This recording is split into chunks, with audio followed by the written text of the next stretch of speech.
बाकी सभी के बाह्य कोश में 8 इलेक्ट्रॉन है। जितनी अक्रिय गैसें हैं उनमें सभी अक्रिय गैसों के बाह्य कोश में 8 इलेक्ट्रॉन होते हैं और अक्रिय गैसें रासायनिक आबंधन नहीं करती हैं। लेकिन जिन गैसों के या जिन तत्वों या जिन परमाणुओं के बाह्य कोश में 8 इलेक्ट्रॉन नहीं है वे रासायनिक आबंधन करते हैं।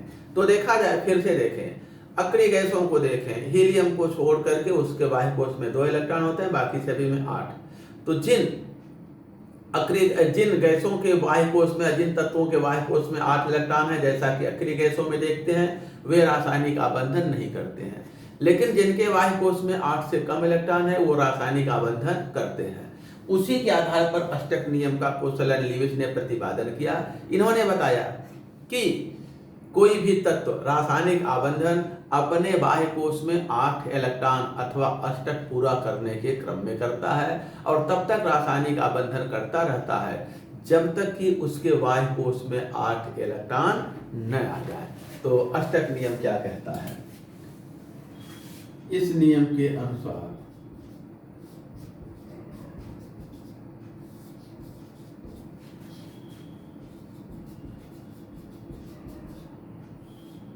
प्रत्येक परमाणु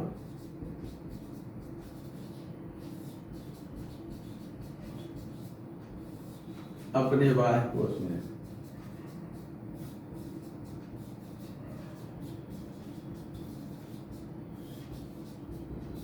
आठ इलेक्ट्रॉन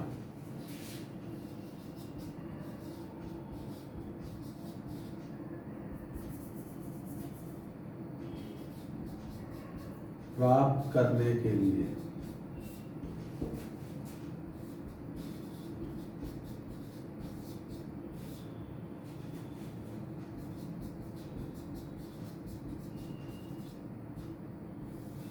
रासायनिक आबंधन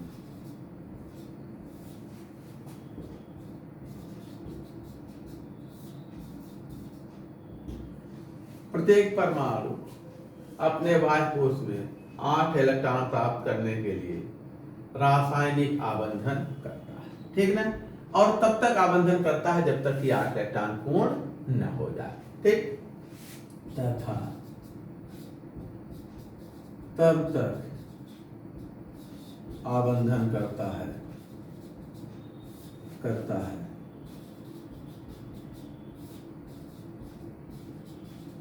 जब तक बाह्य कोश में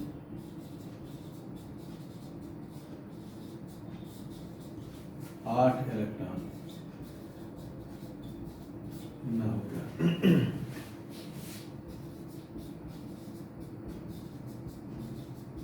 ठीक है, तब तक रासायनिक आबंधन करता है जब तक उसके बाह्य कोश में 8 इलेक्ट्रॉन न हो जाए। अब देखा जाए इसके कुछ एग्जाम्पल देखते हैं और फिर अपवाद देखते हैं। अपवाद से सवाल पूछा गया है, बेटा है। पहले इसके कुछ एग्जाम्पल देखें, फिर अपवाद देखते हैं।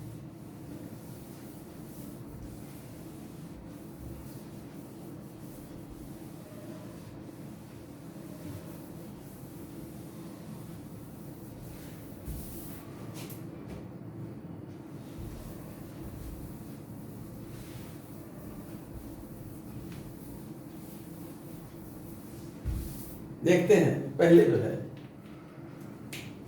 एग्जाम्पल क्वेश्चन के, जैसे अगर हम फ्लोरीन को लें, फ्लोरीन के बाह्य कोश में कितने इलेक्ट्रॉन होते हैं? 8। एक ये हुआ, 2 3 4, ये 8 इलेक्ट्रॉन हुए, सॉरी 7 इलेक्ट्रॉन। इसके पास 1 इलेक्ट्रॉन की कमी है, 7 इलेक्ट्रॉन। अगला फ्लोरीन, उसके बाह्य कोश में भी 7 इलेक्ट्रॉन हुए, 7 इलेक्ट्रॉन।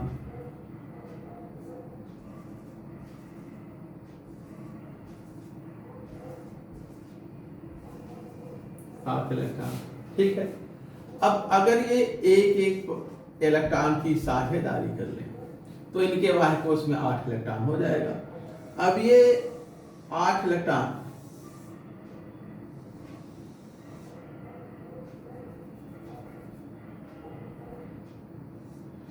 अपने बाह्य कोष में 8 इलेक्ट्रॉन पूरा करने के लिए 2 इलेक्ट्रॉनों की साझेदारी कर लिए।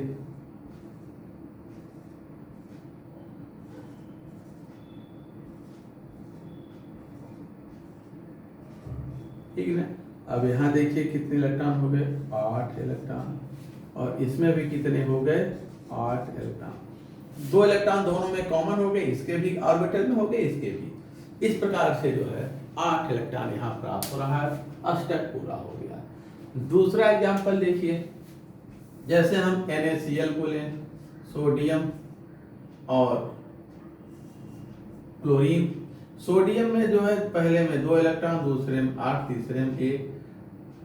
क्लोरीन में पहले 2, फिर 8, फिर 7, ये है। अगर ये अपना 1 इलेक्ट्रॉन इधर निकाल दे तो इसका ये कोष बाहरी कोष हो जाएगा और उसमें 8 इलेक्ट्रॉन फिर बचेंगे। Na+ में 2 और 8,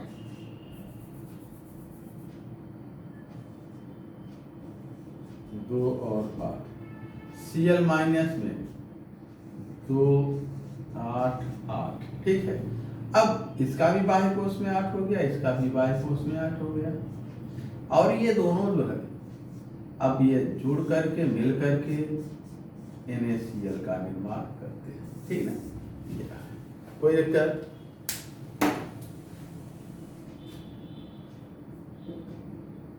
आठ पूरा कर लिए। तो इस प्रकार से जो है अष्टक नियम के अनुसार प्रत्येक परमाणु अपने बाह्य कोष में 8 इलेक्ट्रॉन प्राप्त करने के लिए रासायनिक आबंधन करते हैं।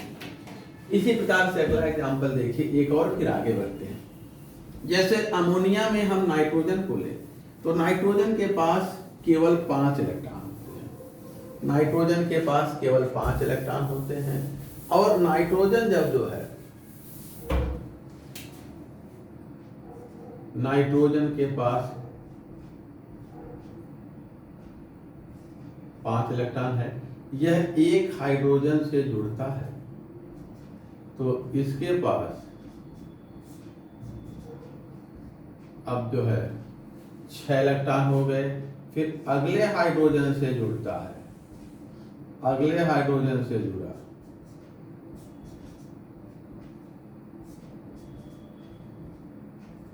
तो 7 हो गए। फिर अगले हाइड्रोजन से जुड़ा तो इसके पास जो है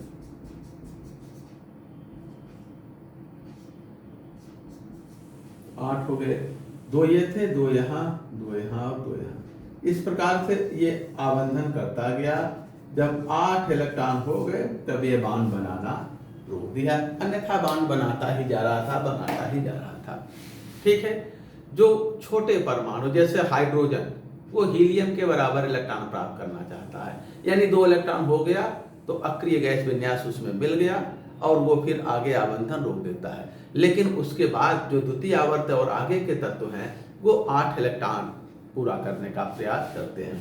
तो ये अष्टक नियम और उसके एग्जाम्पल। अब हम देखेंगे अष्टक नियम की कमियां, लेकिन यहाँ से हम लोग अगले क्लास में आते हैं। आज इसी पे रोकते हैं।